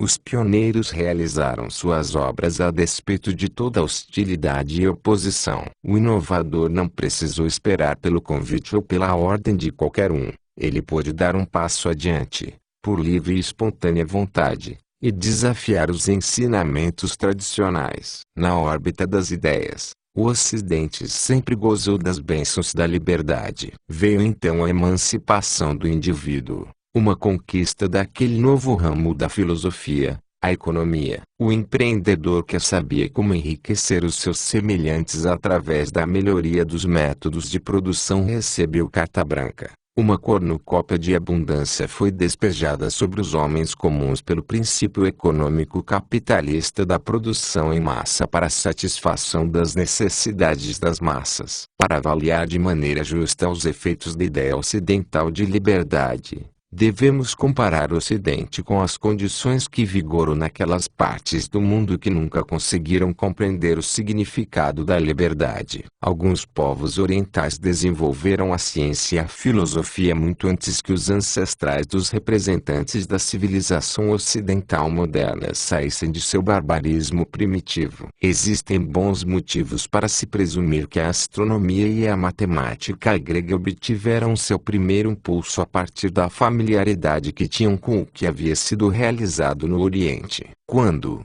posteriormente, os árabes adquiriram um conhecimento da literatura grega nas nações que haviam conquistado, uma cultura muçulmana notável começou a florescer na Pérsia, Mesopotâmia e Espanha. Até o século XIII, O conhecimento dos árabes não era inferior às conquistas contemporâneas do Ocidente. Mas então a ortodoxia religiosa impôs uma conformidade inabalável e pôs um fim a toda atividade intelectual e pensamento independente nos países muçulmanos, como havia acontecido antes na China, na Índia e no âmbito do cristianismo oriental. As forças da ortodoxia e a perseguição dos dissidentes, por outro lado, não puderam silenciar as vozes da ciência e da filosofia ocidentais, pois o espírito de liberdade e individualismo já era suficientemente forte no Ocidente para sobreviver a qualquer perseguição. A partir do século XIII, todas as inovações intelectuais,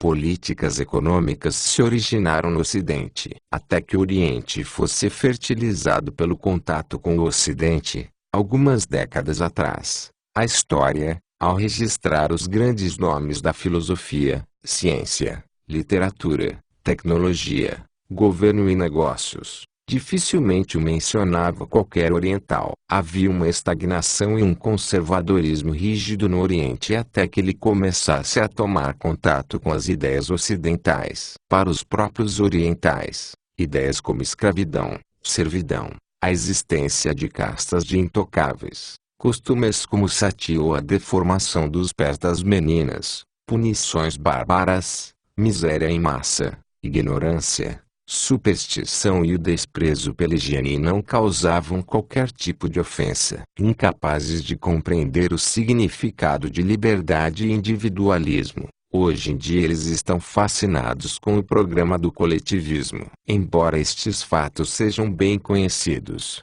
atualmente milhões apoiam entusiasmadamente políticas que têm como meta a substituição do planejamento autônomo feito por cada indivíduo por um planejamento feito por uma autoridade. Anseiam pela escravidão. É claro que os defensores do totalitarismo objetam, dizendo que querem abolir apenas a liberdade econômica, e que todas as outras liberdades permanecerão intocadas. Mas a liberdade é indivisível. A distinção entre uma esfera econômica da vida e atividade humana e uma esfera não econômica é a pior de suas falácias. A partir do momento que uma autoridade onipotente tem o poder de atribuir a cada indivíduo as tarefas que ele deve executar, nada mais que possa ser chamado de liberdade e autonomia lhe resta. Ele passa a ter apenas a escolha entre a obediência rigorosa e a morte por inanição. Comitês de especialistas podem ser convocados para aconselhar a autoridade planejadora se um jovem deve ou não receber a oportunidade de se preparar para trabalhar e,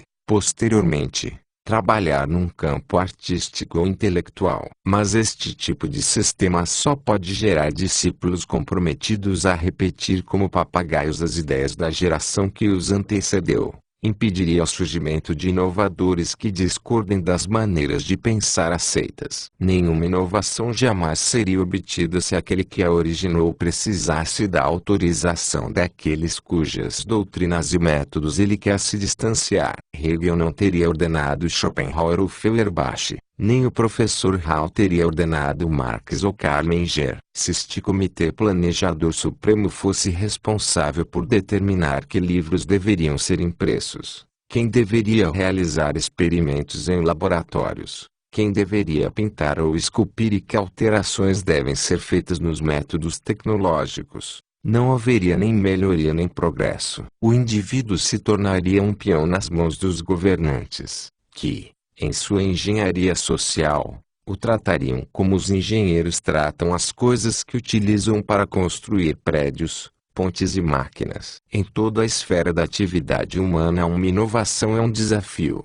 não só para os autômatos, especialistas e aqueles que praticam os métodos tradicionais, mas, acima de tudo, para aqueles que no passado foram, eles próprios, inovadores. A inovação encontra, em seu começo, Uma oposição acima de tudo teimosa. Estes obstáculos só podem ser superados numa sociedade em que exista a liberdade econômica. São intransponíveis num sistema socialista. A essência da liberdade de um indivíduo é a oportunidade de se distanciar das maneiras tradicionais de se pensar e fazer as coisas. O planejamento por parte de uma autoridade estabelecida impede o planejamento por parte dos indivíduos.